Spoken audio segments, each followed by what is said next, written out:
Olá, tudo bem com você? Que bom estarmos juntos para darmos sequência ao nosso estudo de O Livro dos Espíritos. Eu sou o professor Wagner Klein, sou professor de Física e terapeuta holístico. E você está no canal Sob Nova Visão.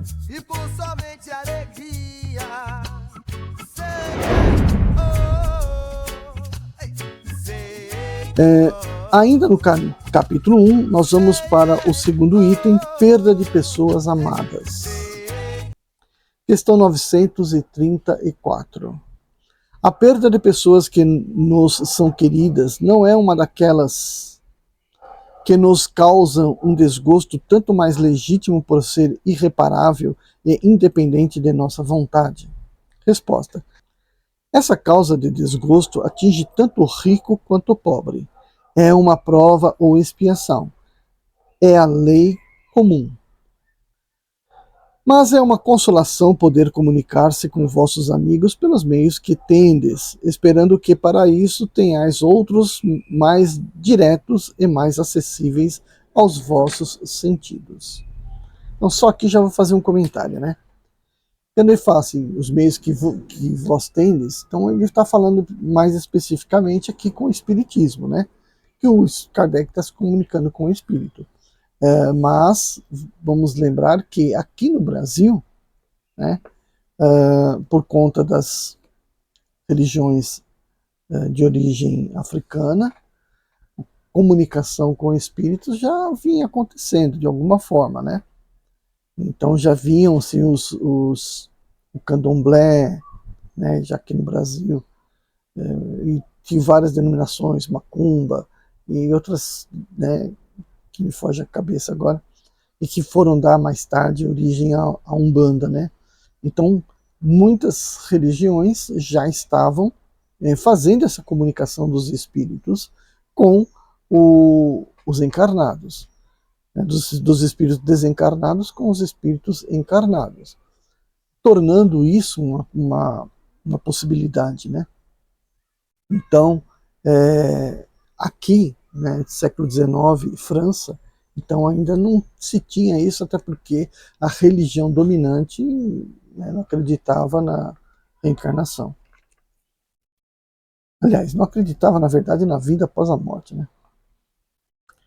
Questão número 933. Que pensar da opinião das pessoas que olham as comunicações de além-túmulo como uma profanação?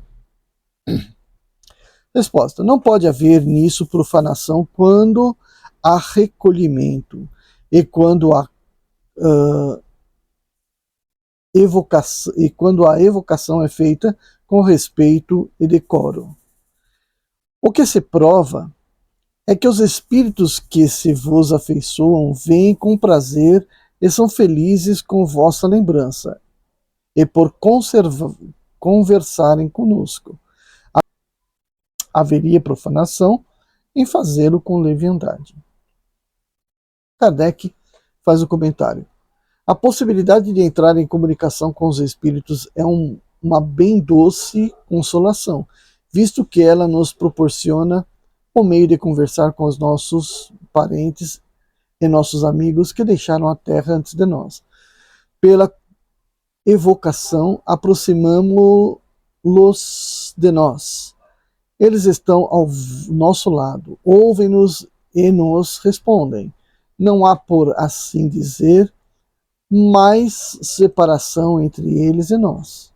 Eles nos ajudam nos seus conselhos, testemunham-nos sua afeição e o contentamento que experimentam com nossa lembrança. É para nós uma satisfação sabê-los felizes. Aprender por eles mesmos os detalhes de sua nova existência e adquirir a certeza de, por sua vez, a eles nos reunir. Vamos fazer um comentário aqui sobre essa fala aqui. Primeiro, né? Aprender por eles mesmos os detalhes de sua nova existência. Então, na verdade, não é a nova existência deles, né? A nova existência é estar encarnado. A nova existência é a reencarnação. Por isso é nova, reencarnação. Então a existência é do espírito. Né? Então quando ele vem a reencarnar, ele está então enclausurado num corpo que, devido às várias ações da sua vida, né, vai lhe trazer experiências, vai lhe agregar algum conhecimento, vai lhe trazer clareza de alguns assuntos. Ou não, né? Mas a esperança é que isso aconteça. Então, ao estar encarnado, o espírito está sim numa nova existência, numa nova situação. Ao desencarnar, ele volta para a sua condição natural de espírito. Tá, mas e daí com relação à comunicação? Né? Então, quando se está em estado de sono, concentração, às vezes até à toa mesmo, às vezes as pessoas conseguem se comunicar com o mundo espiritual. E, aliás, o mundo espiritual comunica-se conosco muito, muito, muito mais fácil do que nós com eles. Por quê? Porque é através de intuições, que é justamente a ligação direta, né, mente a mente, ou por algumas coisas que vão acontecendo no nosso dia a dia, já você nem repara, né, alguma coisa que você está na sua dúvida, de repente, pá, tá ali uma resposta para você sobre aquela sua dúvida, né. Às vezes você tem uma pergunta que não quer se calar, que está lá na sua cabeça, e de repente você assistindo um filme, ou uma pessoa vem e fala para você, ou você abre uma revista e lê ali alguma coisa que te dá clareza da sua dúvida. Então, a espiritualidade se comunica conosco com muito mais facilidade e recursos do que a gente pode estar imaginando. Né? Agora, o problema é que, uma vez encarnado, uma vez preso ao corpo físico, a mente fica dominada pela matéria. Então, para que a mente consiga, né, se comunicar, ela tem que se desligar um pouco dessa matéria. E ao se comunicar, ao ter lá a sua experiência fora do corpo, quando volta, tem novamente que entrar naquele corpo. Então, para que aquelas memórias venham para a memória material, para o cérebro, tem de haver muita energia envolvida, que eu acredito seja simplesmente emoção. Né? Então tem que ser uma coisa bastante emocionalizada para assim conseguir fazer as conexões e preencher a memória com o que aconteceu do lado de fora do corpo. Né? Aos poucos as pessoas podem treinar essas saídas do corpo, né? Esperando, concentrando-se na saída do corpo antes de adormecer, e aí quando adormecer, ela se deslocar do corpo. E aí tem muitos e muitos e muitos treinamentos para isso, tá bom? Questão 936. Como as dores inconsoláveis dos sobreviventes afetam os espíritos a que se dirigem? Resposta legal, hein? Pergunta legal, vamos ver a resposta. O espírito é sensível à lembrança e aos lamentos daqueles que amou, mas uma dor incessante e irracional o afeta penosamente, porque ele vê nessa dor excessiva uma falta de fé no futuro e de confiança em Deus, e, por conseguinte, um obstáculo ao progresso e talvez ao reencontro. E aí o Kardec faz uma consideração gigante. O espírito, estando mais feliz sobre a terra, lamentar-lhe a vida é lamentar que ele seja feliz. Dois amigos são prisioneiros encerrados no mesmo cárcere.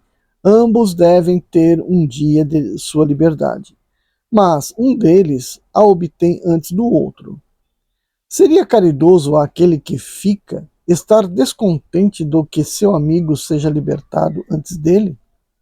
Não haveria mais egoísmo que afeição de sua parte, em querer que partilhasse seu cativeiro e seus sofrimentos tanto tempo quanto ele? Ocorre o mesmo com os dois seres que se amam sobre a terra.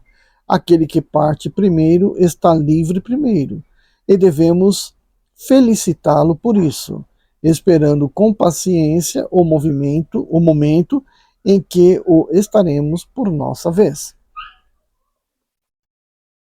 Faremos sobre esse assunto uma outra comparação. Tendes um amigo que perto de vós está numa situação muito penosa. Sua saúde ou o seu interesse exige que ele vá para um outro país, onde estará melhor sob todos os aspectos. Ele não estará mais perto de vós momentaneamente, mas estareis sempre em correspondência com ele. A separação não será senão material. Estareis descontentes com seu afastamento, visto que é para o seu bem? A doutrina espírita, pelas provas patentes que dá da vida futura, da presença em torno de nós daqueles que amamos, da continuidade e da afeição e da sua solicitude, pelas relações que nos faculta manter com eles, oferece-nos uma suprema consolação numa das causas mais legítimas de dor.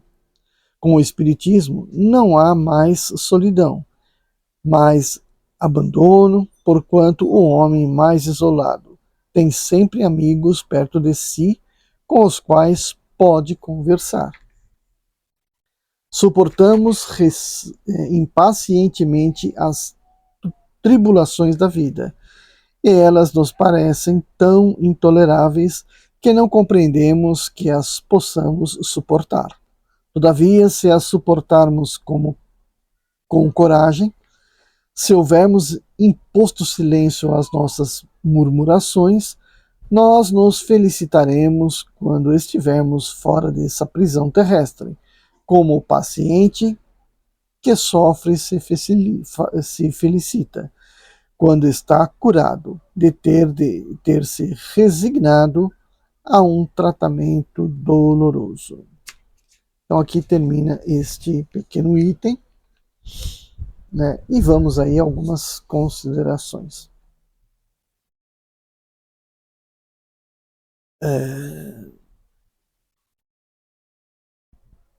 No casal morreu um dos pares, o outro permanece.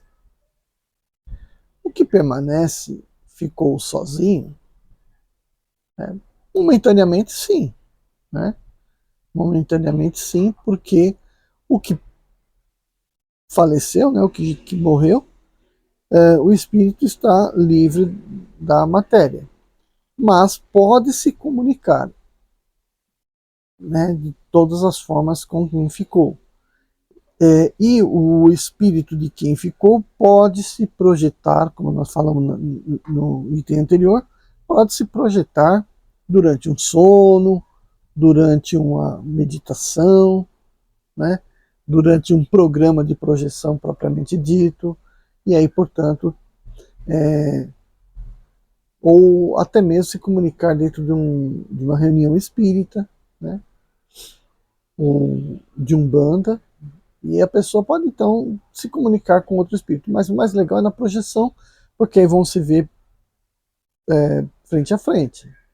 Há pessoas que já têm a mediunidade, que a gente vai falar no outro momento, de poder enxergar com facilidade o corpo astral, né? Ou seja, o perispírito do desencarnado, né? E aí, se não se assustar, não ficar em pânico, pensar que é fantasma, poder até se comunicar, porque a comunicação nesse momento não precisa ser mediante a emissão de som, pelo contrário, o espírito não vai emitir som, o espírito é um composto eletromagnético, e o pensamento ele também é eletromagnético à medida que se processa. Se a pessoa não estiver pensando nada, não está mandando nenhum pulso eletromagnético, mas à medida que ela pensa, esse pulso eletromagnético se propaga. E aí, portanto, as duas entidades, o encarnado e o desencarnado, se comunicam. Cada vez mais isso vai ficando comum. Existem instrumentos, né, que estão ganhando espaço aí, chamado Spirit Calm, uma coisa assim parece, que ele parece que faz a comunicação de um desencarnado, capta lá, você sintoniza várias estações, fica mexendo na sintonia das estações e vai captando sons, dos quais vai surgir então uma mensagem, uma fala do espírito. A questão é, qual espírito, né, que seja evoluído vai estar necessariamente se preocupando com esse tipo de comunicação, se ele pode comunicar-se com a intuição diretamente na pessoa. Então me parece que esse tipo de aparelho vai sim facilitar a comunicação com espíritos de baixa elevação, que vão estar interessados apenas nos seus próprios orgulhos que eles carregaram para o lado de lá, né? Bom, então a gente tem que botar na cabeça que quem acredita nos ensinamentos de Cristo e conhece aqui um pouco dos espíritos, entende que a vida é eterna e que a morte é apenas uma transição. Bom, a gente se vê no nosso próximo vídeo. Deixe seu like e compartilhe. Tchau. Quando você acordar, comece bem o seu dia, deve a tristeza tirar, e por somente alegria